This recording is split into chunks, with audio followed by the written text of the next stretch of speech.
mundo fala sobre ter energia para começar, mas pouca gente fala sobre o que acontece quando essa energia acaba.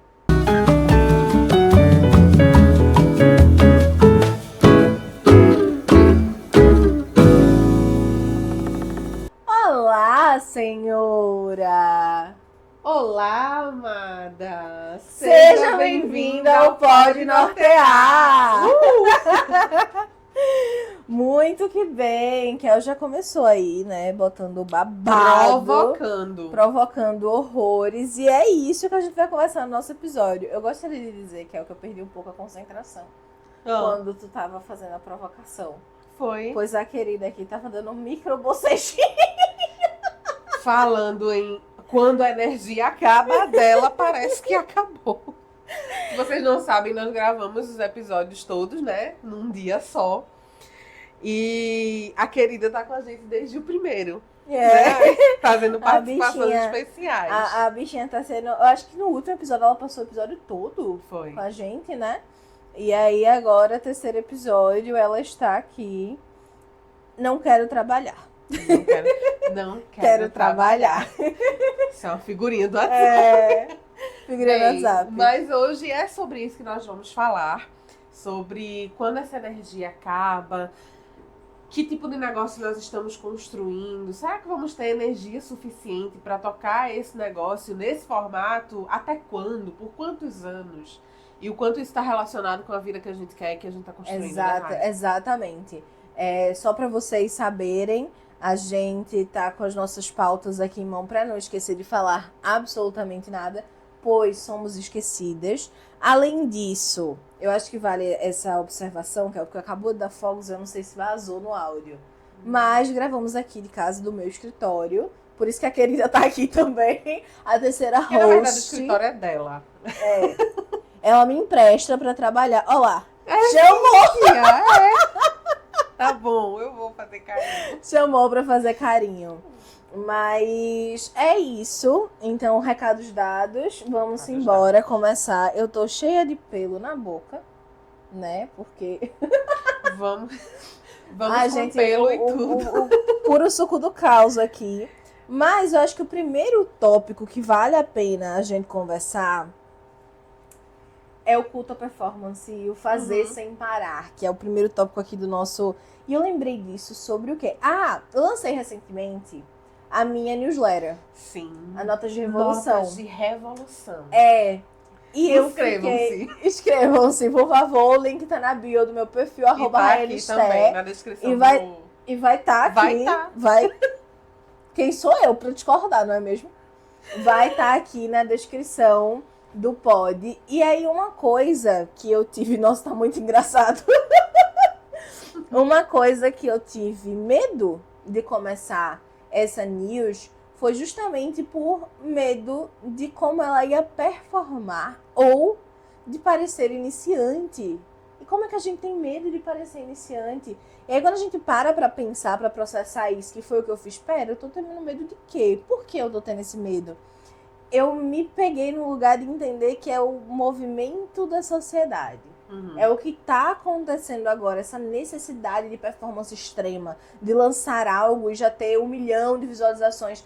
E eu me lembrei também, Kel, daquela situação que eu cheguei a contar até no rumo de uma cantora chamada Halsey. E ela justamente trouxe que a gravadora dela proibiu ela de lançar algo, porque na primeira semana de lançamento de um single dela, ela teve apenas 100 mil visualizações. Na primeira semana. Somente. E eles disseram que eram baixos números, que eram poucos números. Então a gente vê que essa cultura da performance tá muito afincada e é uma performance tóxica. Não é uma coisa que vai fazer bem pra você, principalmente no longo prazo. Exatamente, porque não é simplesmente uma busca por realizar aquilo que eu desejo, mas é por ser sempre o melhor do melhor e mais. E nessa busca por fazer cada vez mais, a gente se compara muito com o outro. Muito isso. A gente se conecta muito com o resultado e não vive o processo. Cansou. Deixamos de valorizar as pequenas conquistas dessa jornada e acaba que parece que nada é suficiente e você entra nessa espiral de cansaço, nesse de exaustão. looping eterno. Faço e nunca é o bastante. Porque é exatamente isso que você falou. Você faz algo não porque você gosta, porque você quer, porque você acha que vai ser legal, mas é como se você nunca tivesse fazendo o suficiente. Uhum. E aí é que fica uma pergunta: o que é o suficiente? Quando vai ser suficiente? Como é suficiente? E aí a gente já entra nesse outro tópico que é esse mito. Esse mito de que algum dia algo vai ser suficiente, ou o quanto você sabe, o quanto você faz, o tanto de conteúdo que você posta, o tanto de seguidores que você tem, só para falar de exemplos mais básicos do dia a dia. Mas esse mito de que em algum momento você vai acreditar que é suficiente. Isso me lembrou, você falou de seguidores, curtidas, etc. E me lembrou aquele desafio que eu fiz, acho que foi em agosto, setembro? Foi agosto, acho que foi setembro. Em setembro, eu tô passando por um momento no meu perfil de crescimento da base. E aí eu fui tentando estratégias com orientações, coisas que a gente podia fazer para fazer esse perfil crescer e aumentar essa base. E aí, eis que várias pessoas me deram muitas orientações, mas uma delas, várias outras, na verdade, me deram a orientação do poste todo dia. E gente dizendo, eu posto 2, 3 vezes por dia. E eu, Rayane, sempre fui, desde o começo, a pessoa que dizia não faz sentido. Desde o começo com a minha marca pessoal, né? Porque quando eu tinha Comunica, eu cheguei a fazer 10 posts por semana. Ou seja, 2 por dia. E aí, eu fiquei pensando, poxa, vai fazer sentido, não vai fazer sentido? E na minha cabeça, tudo é teste. Hoje, mais cedo, inclusive, eu tava falando com que é uma questão de microfone, etc. Vamos testar? Vamos testar. Então, tudo pra mim funciona como teste. E fiz esse teste. Cheguei muito que bem, disse, Kel, vamos ter 15 dias de conteúdo todos os dias. Vamos embora. Aí, Kel, você tem certeza? Ai, que não sei o quê. Você tá certa disso? E assim, eu fiz isso no supetão mesmo, no vamos tentar essa abordagem. Nessa energia de vou testar. Eu não acredito nisso, você falou isso pra mim. Foi. Olha, eu não acredito que vai fazer muito efeito, mas tem tanta gente falando que eu vou me permitir testar só pra gente não, né, só pra poder dizer, eu tentei. Inclusive pra validar e poder passar de exemplo às minhas mentoradas depois. Exatamente, pra quando elas inventarem, você dizer, olha, não funciona. E eu sei que não funciona. Tenho números, tenho dados, tenho provas. E aí eu cheguei, fiz esse teste, passamos 15 dias ali postando todos os dias uma mescla de carrossel com vídeo, majoritariamente vídeos, que inclusive é o que dizem performar mais e melhor no Instagram, principalmente nesse processo de aumento de base. Vídeos não longos, vídeos curtos, vídeos médios também, algumas trends em vídeos, ou seja, eu testei basicamente todos os hacks que a galera dá por aí pra ter uma prova certa. Eu acho que chegou um momento no desafio em que eu já não tava nem mais lembrando do aumento de base. Eu só queria testar e ver o que ia dar. E o que deu foi que não funcionou. Deu cansaço. Deu cansaço. A minha base, de fato, não aumentou. Não vou dizer que não cresceu nada. Mas não teve um aumento significativo, né? Isso. Deve ter chegado alguém, mas não teve um aumento significativo a ponto de eu querer adotar de fato aquela ideia para o resto da minha vida. Cheguei para Kel, apresentei alguns dados e expliquei o que aconteceu e chegamos à conclusão que desde o início eu estava certa. Não funciona. Ou seja, a performance excessiva nem sempre funciona como as pessoas dizem e acham que funciona. E as pessoas acabam criando estratégias incoerentes e pouco assertivas por essa busca dessa performance, do tem que postar todo dia, de que eu preciso fazer dessa forma, de que eu tenho que fazer assim. Já dizia uma amiga minha, mentora de branding, que você não tem que nada, né, Rayane? Então, isso é muito, muito danoso, né? E aí, quando eu falo desse mito esse mito do ter que fazer, do nunca é suficiente, é também falando desse mito de que a gente vai dar conta. de tudo isso. A gente vai dar conta desse postar todo dia. Eu abri aqui o Instagram, que eu quero ver se eu acho. Eu não me lembro exatamente da onde foi, mas eu acho que eu posso me lembrar. Aí eu abri aqui justamente para ver isso. Mas, acho que sei de onde é, mas enfim. É justamente, meu Deus, onde foi que eu vi isso? Que era um carrossel falando sobre hobbies. E aí eles trouxeram como exemplo o da corrida. No início era por vontade, por alegria, por fazer uma coisa diferente.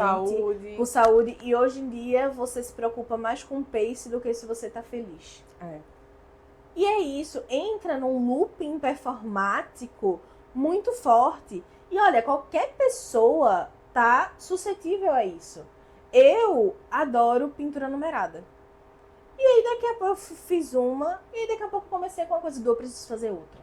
E eu preciso fazer outra. E eu preciso fazer outra. Eu preciso terminar, eu preciso fazer uma pintura numerada por mês. E aí eu parei assim, eu disse, é o quê? Eu surtei. Uma nova meta. Eu surtei. Não pode ser. E aí eu simplesmente guardei a pintura numerada. Estou louca pra voltar, mas eu me proibi. Aí a vez ou outra eu pego, pinto 2, 3... Ou então faço 2 corzinhas, porque a gente precisa ficar vigilante até nisso. Até nisso, porque senão acho que é uma coisa que acaba acontecendo também. Aqui, desculpa, achou? Achei. É no @carvalhando, eu adoro. Carvalhando, maravilhoso. Adoro ele. O perigo do hobby começou como algo legal, até que aí vem uma... Vocês não sei se vocês vão conseguir ver, vamos lá. Aqui, ó. Aí vem... Começou como um hobby para acalmar a mente, mas logo virou obsessão e ansiedade. Em cima tem ela correndo, embaixo tem ela olhando o celular com o pace dela. Pace abaixo da média. Começou como um jeito de curtir o momento, mas logo virou preocupação e distância. E aí é um pai com um filho ali tocando um cavaquinho e embaixo é o filho atrás da porta, dizendo papai. E ele desesperado tentando aprender uma música no cavaquinho. Começou como um passatempo para relaxar. Aí é justamente pintura. Mas logo virou performance e cobrança. Tá muito feio. Será que somos uma geração tão preocupada com o trabalho que transformamos até a diversão em cobrança? Exatamente.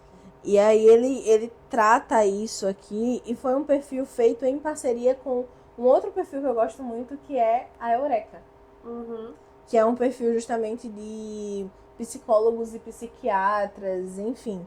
E eu achei isso muito interessante, porque bate nessa cultura da performance que a gente tá falando, né? Exatamente. E que traz esse esgotamento e principalmente o distanciamento do prazer naquilo que você tá fazendo.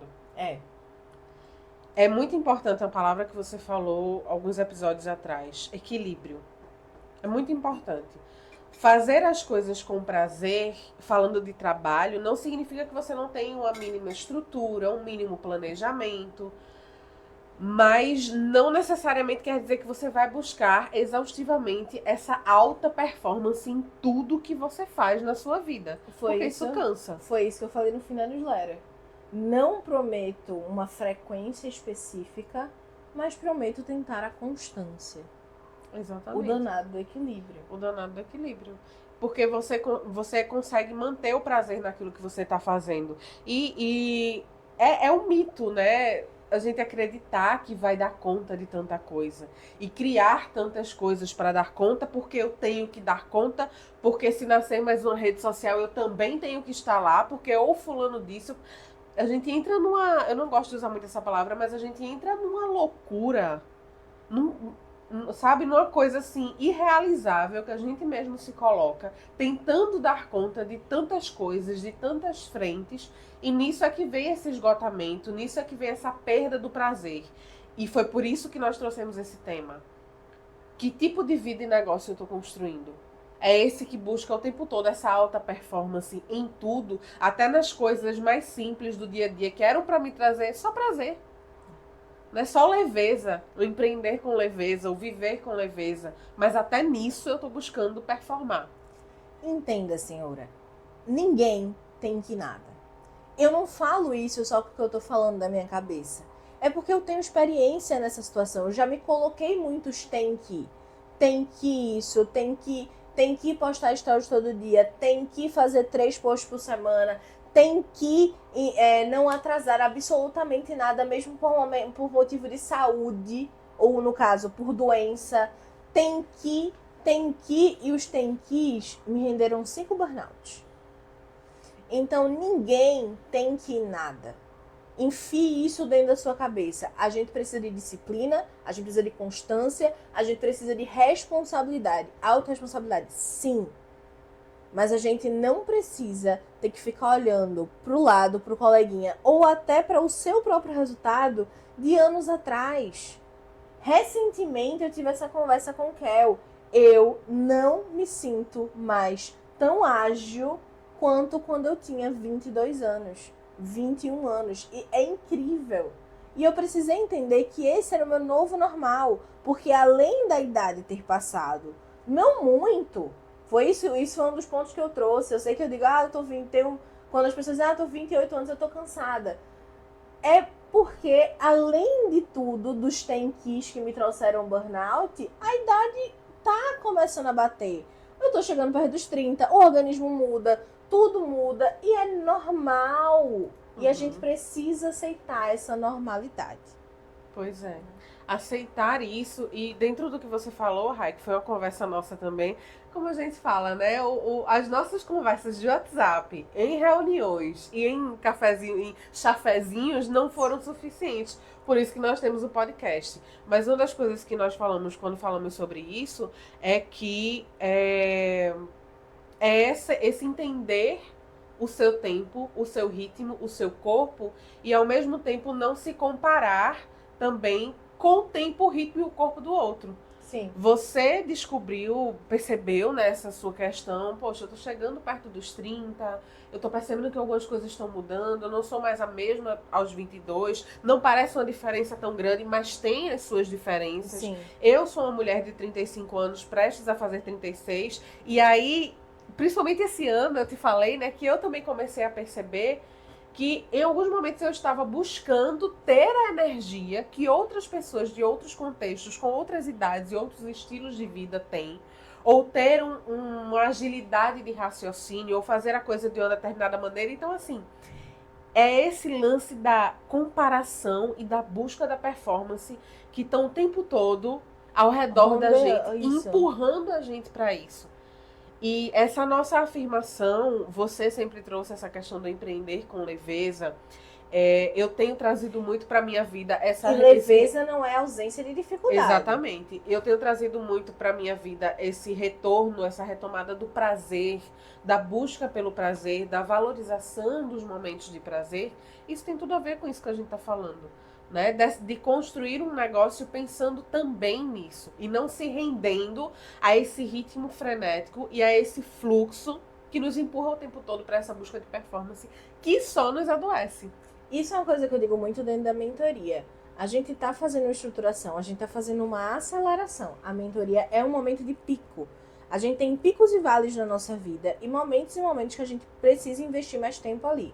A mentoria é um momento de pico. São 3 meses intensos, focados para construir uma marca e estruturar uma comunicação.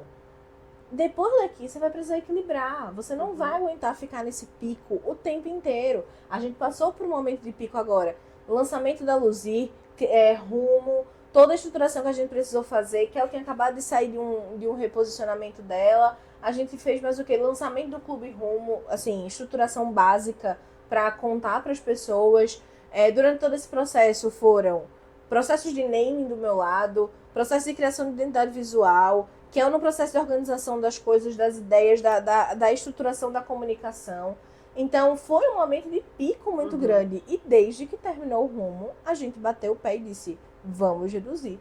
Porque a gente não tá aguentando. E é um bater o pé, às vezes, conscientemente, a gente nem quer necessariamente. Isso. Poxa, eu queria ter mais energia para fazer tais coisas.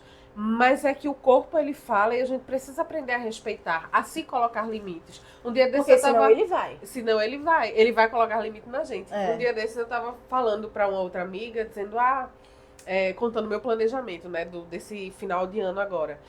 eu vou dar conta das demandas agora em novembro, entregar tudo que eu preciso entregar para os meus clientes, para os nossos projetos, finalizações de demandas minhas internas do meu negócio.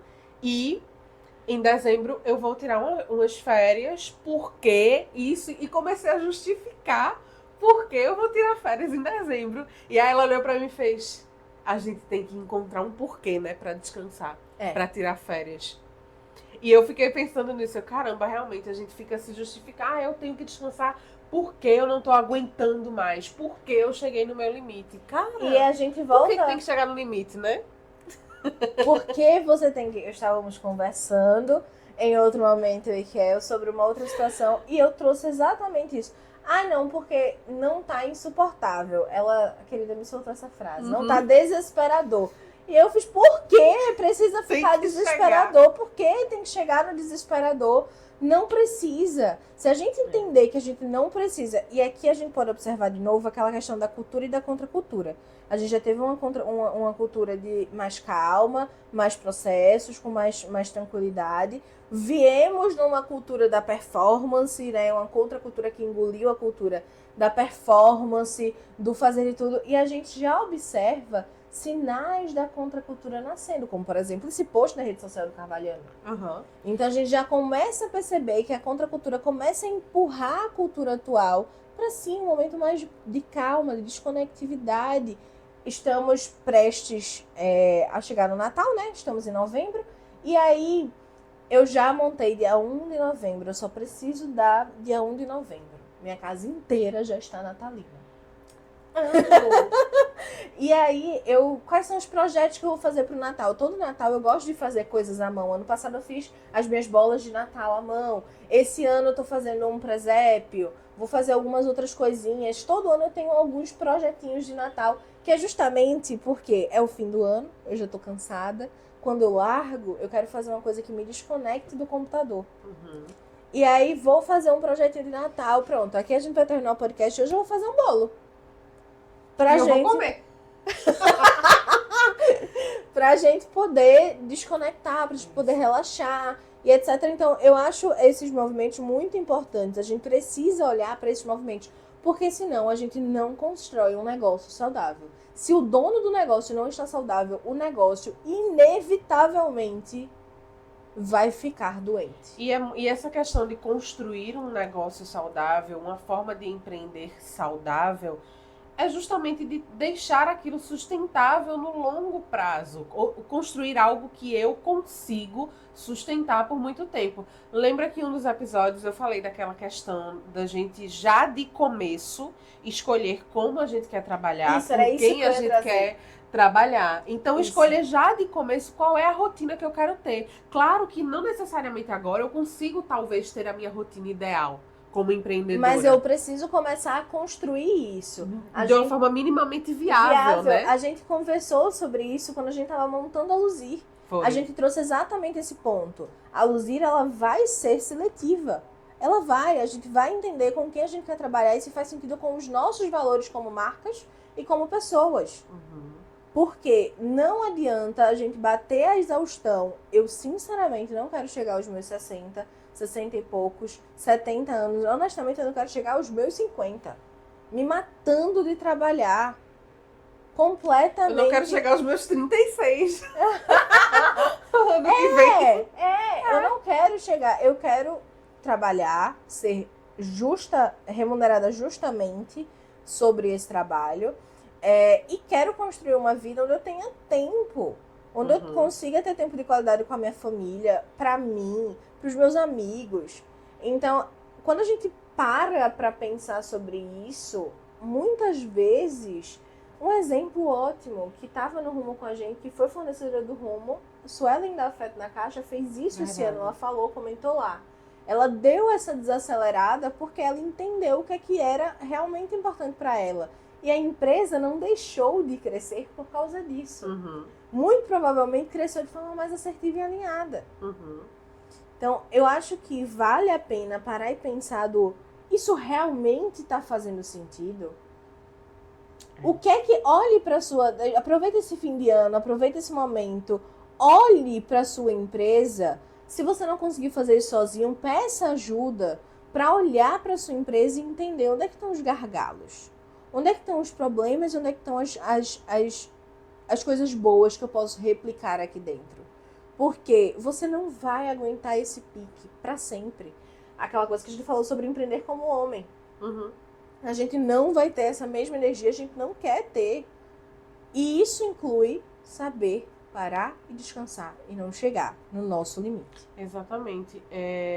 Eu acredito, essa é a minha visão e a minha compreensão até o momento, a partir também da minha experiência e de experiência de outras mulheres que compartilham comigo, existe uma questão pra gente, muitas vezes, que é acreditarmos que quanto mais fizermos, mais benquistas seremos, mais amadas seremos, mais valorizadas seremos.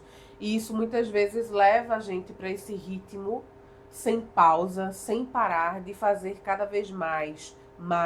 Não é suficiente, não é o bastante. Não é só uma questão necessariamente programada e racional.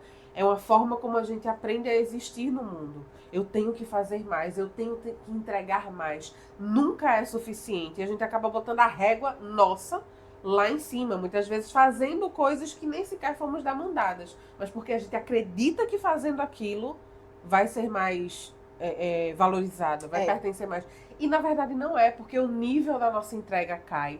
O nível da nossa satisfação com o que nós estamos entregando cai. E o nível do valor que as pessoas percebem também cai. Exatamente. Quem quer fazer tudo acaba não fazendo nada muito bem. E tudo isso a pra longo todo prazo, mundo acaba fazendo nada pra ninguém. Exatamente. Isso a longo prazo tem uma consequência. Então é sobre construir um negócio onde você consiga levar uma rotina durante esse tempo e viver entender as isso. rotinas do seu negócio, os processos necessários, saber como e quando delegar e não delargar. A gente já falou isso aqui outras vezes. Tenho também notícias nas stories de mentoradas que delargaram e aí depois tiveram que ir lá pegar o baldinho que chutaram e consertar o que acabou acontecendo ali. Então temos que entender realmente, como eu disse, o que é bom, o que é ruim, para alinhar tudo, para construir algo. A minha maior alegria do universo, que eu sabe, porque eu já falei isso milhões de vezes. No início desse ano, eu fiz um pico muito grande de organizar tudo que era da empresa, incluindo os processos. E a minha maior alegria hoje é abrir o meu Notion e ver o processo de um brand book. Eu nunca fiz brand books tão bem estruturados, organizados e no tempo que eu fiz. E por que esse tempo, nesse caso, é importante? Não para fazer mais, mas para eu ter o tempo de descansar e não ficar surtando na pré-entrega. Então, brand book, dossiê imagético. Para aplicar a energia de forma assertiva, coerente. Exato. Inteligente. Brand book, dossiê imagético, relatório de consultoria de comunicação. É um passo, eu vou aqui e ali, ó. Eu já tenho a estruturinha montada no sentido de a estrutura do design da coisa. Vou adaptando ali, personalizando para cada cliente, muda a foto e muda a cor, e acrescentar isso, e acrescentar aquilo. E aí vou individualmente colocando cada textinho, sabendo, tendo ali escrito, Rayane, primeiro você vai pensar nisso, depois naquilo, e aí ali eu tenho a estrutura do passo a passo que eu posso seguir para chegar nesse texto. E não ficar pensando, meu Deus, como é que eu faço isso mesmo? Isso dá paz, né? Porque uma coisa que cansa também é aquilo que eu falei, que a gente vem falando, a questão do equilíbrio. Ter leveza, principalmente no trabalhar, ter leveza ou não buscar essa alta performance o tempo todo, não quer dizer que você não tenha estrutura, que você não tenha processos, pelo contrário. Você cria processos e estruturas que tenham a ver com o que você está construindo. Para que você tenha paz, essa paz de não precisar toda hora pensar naquilo que tem que fazer em cada passo, porque já está ali. Então já flui muito melhor, você ganha mais tempo, mais energia. Exatamente. Um dos tópicos que a gente anotou aqui foi sobre a empresa, a diferença entre a empresa que depende da dona e a empresa que cresce com ou sem ela. Isso me lembrou uma situação que tivemos recentemente. Numa situação que tivemos que, claramente dava pra ver que dependia da dona. Uhum. E esse depender foi prejudicial a gente que estava de fora observando. Isso. Então a gente precisa realmente parar e perceber o que faz ou deixa de fazer sentido e como eu quero construir aquilo. Para que eu construa de uma forma certa, de uma forma assertiva. E para que eu tenha essa paz, esse equilíbrio, essa tranquilidade. Porque quem está de fora percebe o caos. E isso faz você perder oportunidades, perder clientes, não fazer a entrega à altura com a qualidade que você quer. Isso vai acumulando um certo ônus ao longo do tempo que mais tarde deixa você muito frustrada. É fazer isso que você está falando, Rai, que a gente está falando aqui, muito desde o começo, né? Buscar essa estrutura ali desde o começo. Quando eu até falei isso no Rumo, quando a gente fala às vezes de estrutura, muitas empreendedoras levam para ainda sou pequena demais. Sou pequena demais, quando eu tiver uma empresa, eu vou ter. Não, a estrutura ela começa de agora, para que você não chegue a 10, 15 anos da sua empresa com a bagunça rolando lá dentro e só comece a pensar na estrutura quando tá vendo o dinheiro sair pelo ralo. O circo pegar fogo, o circo, os ciclos e os círculos pegando fogo. Pegando fogo e o dinheiro, ó. Pois um grande ralo de dinheiro indo por água abaixo. E assim, lembrei de um outro exemplo do Rumo, que Liana falou sobre... a gente comentou sobre isso e ela falando que ela criou um espaço virtual para elas entrarem, trabalharem juntas, que eu disse, eu e que a gente tende a fazer isso às vezes, e eu acho muito legal. E assim, é 2 horas, pronto. É 2 horas que eu tenho que fazer o que eu puder dentro daquelas 2 horas. E depois daquelas 2 horas, acabou. É fazer menos e fazer melhor. Isso é produtividade de fato. E eu tô vendo esse movimento, Rai, das mulheres buscando, né, essa nova... Essa ressignificação do que é essa produtividade. Até porque somos cíclicas. Isso. A gente não produz na mesma intensidade ao longo do mês inteiro, 100% todos os dias. Nós temos fases e respeitar isso é sabedoria. E é ser de fato mais produtiva. Então, a gente vê no meio do empreendedorismo, depois dessa onda crescente de tantas mulheres começando a empreender nos moldes lineares masculinos, voltando para essa coisa, parece que assim até dá resultado, mas o preço por trás é tão alto que eu não sei se eu estou disposta a pagar isso por muito tempo. Então, de que outras formas eu posso fazer? Então, o que a Eliana trouxe é também sobre isso, né? Esse ressignificar o que é produtividade, ressignificar o que é sucesso. O que é construir uma empresa de sucesso? É necessariamente ter uma empresa com 1000 funcionários? Talvez não, e a gente vai falar, inclusive, sobre isso um pouco no próximo episódio. Exatamente. Olha ela já fazendo gancho aqui. No próximo episódio a gente vai justamente criar sobre isso. E eu deixo aqui uma reflexão geral sobre esse episódio, que é o que eu acho que você vai concordar, que o que mantém uma empresa viva não é o pique. É a estrutura que você cria quando tem energia para construir essa empresa. Isso. Até porque uma coisa que falamos em outros episódios das outras 2 temporadas. Pode chegar um momento de você ter uma intercorrência sobre a qual você não tem controle. Sim. Uma doença, algum acontecimento que a empresa precisa ali funcionar sem você. A gente teve como exemplo a pandemia, que muitas e muitas empresas faliram porque não tinham reserva de emergência. Porque não tinha estrutura. Não tinha estrutura. Exatamente. Né? Então a gente teve esse grande exemplo na nossa cara. E a gente não aprende se a gente não quiser. Um grande babado, não é, amiga? Grande babado. Pois muito que bem, minhas senhoras, olhando aqui os nossos tópicos, que eu acredito que a gente já finalizou tudo. E falando em finalização, você quer fazer a finalização de hoje, amiga? Eu quero fazer a finalização. Agradecendo a você por estar aqui em mais um episódio. Já fica preparada para a próxima semana, que o assunto também é muito potente, é muito importante. Compartilha com tuas amigas empreendedoras. Segue Rayane Sté. @Rayane Sté, RYANNE STHE. Tá aqui embaixo. Kerlane Real. Sou Luzir. e pode nortear. Compartilha, estamos em todas as redes sociais e queremos os comentários, os feedbacks de vocês aqui pra gente trazer assuntos que sejam de cada vez mais interesse para todas vocês. É isso. Beijo e até o próximo episódio. Até!